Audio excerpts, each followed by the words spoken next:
Welcome to Bart and Huib Speakers Corner, the podcast with noteworthy interviews and more.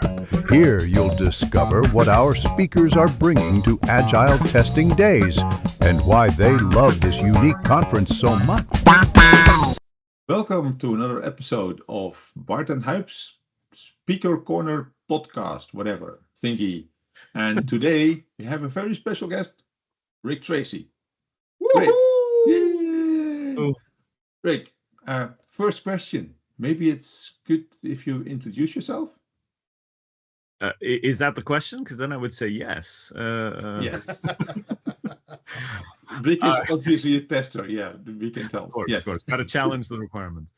Hey, my name's Rick Tracy. I am a what I call a process optimizer. Basically, I like to test the systems and the organizations of several different companies and products because I am endlessly curious. So I keep asking more and more questions and finding more and more things to look at.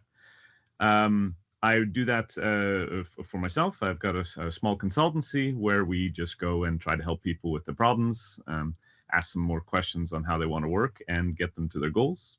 It's pretty much what we do. It feels very humanistic. I like it.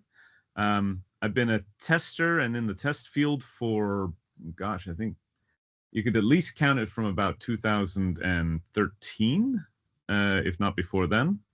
Yeah, was immediately addicted. Loved the idea of exploring things, figuring out the puzzles behind the puzzles, and of course later also figuring out how to tell the results to people, which was a fun challenge in and of itself.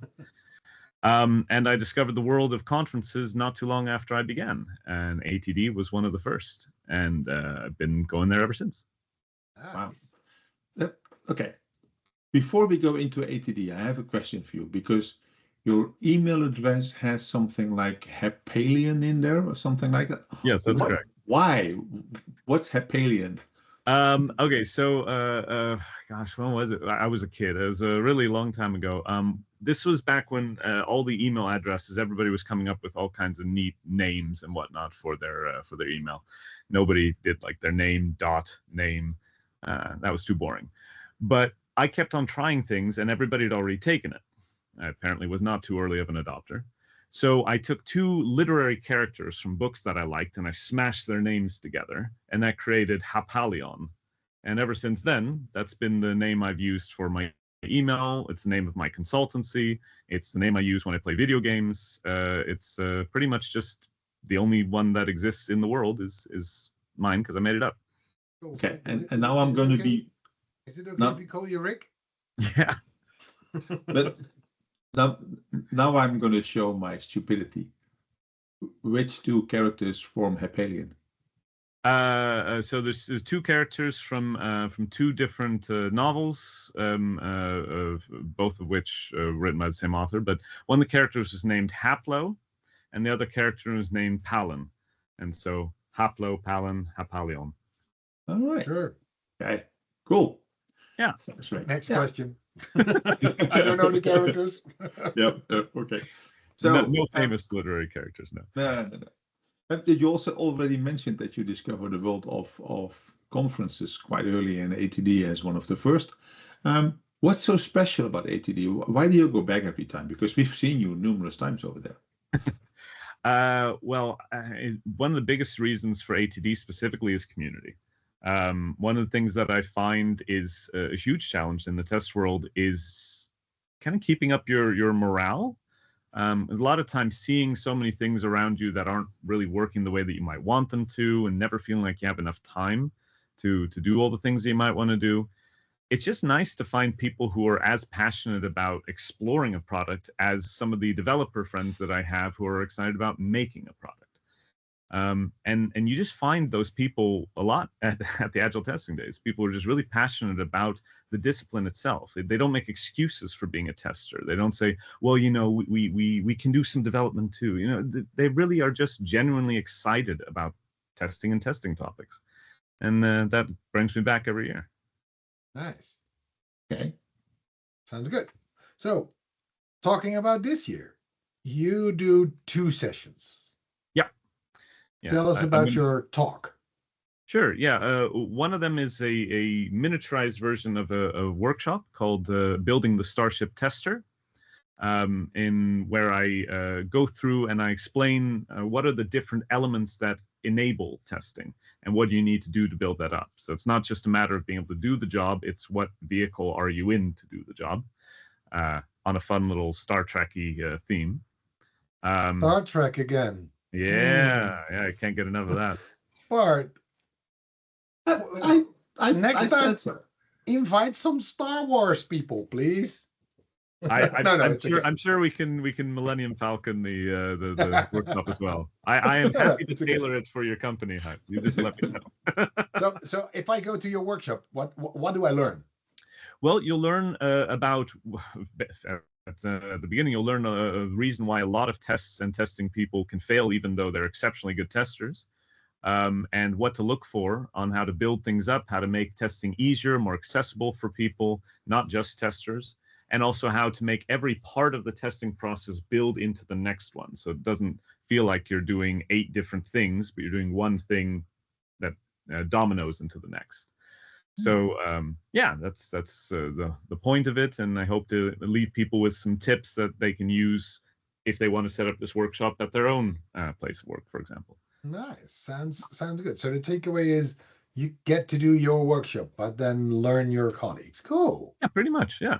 I try to base all my workshops on that way, so that if people really are excited about it, that they can then take that back to their place and do it there. Awesome. Yeah, this actually reminds me that we have a lot of these things at Agile Testing Days. Take the lean coffee. If you go to lean coffee once or twice, you know how to do a lean coffee, and you can take the lean coffee to your own company as well. A lean coffee, by the way, is a mechanism or a self-guided discussion platform set up by Lisa Crispin and Janet Gregory, which really is very low level. But once you've done it once or twice, you can do it and you will like it. So that those things you see a lot. I'm not sure if Lisa and Janet invented it, but they're hosting it at Agile Testing Days quite a while. But never mind. So I think they actually invented. Okay, that's. Is it? I think. Yeah, let's make a quiz about that. Is this true? Yes. Or no? Send us an email. No. Don't bother. Something like it. Only confirm my beliefs. Yeah, and I also hear that you have a quality hero complex. Yes. What's that about? Okay, so that's the second talk. That one's just more of a general discussion. In my experience, I found that even the best testers can get a bit of a tunnel vision and think that all the things related to quality is their thing, their domain. And I tend to find that works against us because we don't include everyone else, everyone who's focused on getting something out to production. And so we're either then seen as the blockade, or we're seen as kind of greedy, holding all the test stuff and quality stuff to ourselves. And that can put a lot of pressure on ourselves as well, because if the quality isn't up to snuff, we didn't build it, but we're still responsible for the quality of it. That seems a little bit bad for us. So my talk is mainly about how this kind of quality hero complex develops. How can we avoid the pitfalls of that? And also how can we, in the end, how can we find a way to be good quality experts without getting a quality hero complex? Nice. Sounds good. Okay, so Bart is reading my chat. So it's okay. I have to admit, I thought it was Lisa and Janet that invented it, but at least they were the ones introducing it at Agile Testing Days. Absolutely. And hosting it for years and years. Yes, but my apologies to Lee Benson and whoever more that actually were the real inventors of lean coffee. I'd have to say one thing about that is I'm more impressed by the fact that they get up early every morning to do the lean coffee. Given all the activities at Agile Testing Days, that is the most impressive part to me. Yeah, it's for me. It's also pretty early. Yeah. It's about when I take a shower so that I get to a late breakfast just in time for the keynote. that part, yes. So, Rick, question. why should everybody go to Agile Testing Days? Oh, and by the way, we give discounts. They're in the speaker notes, in the notes underneath.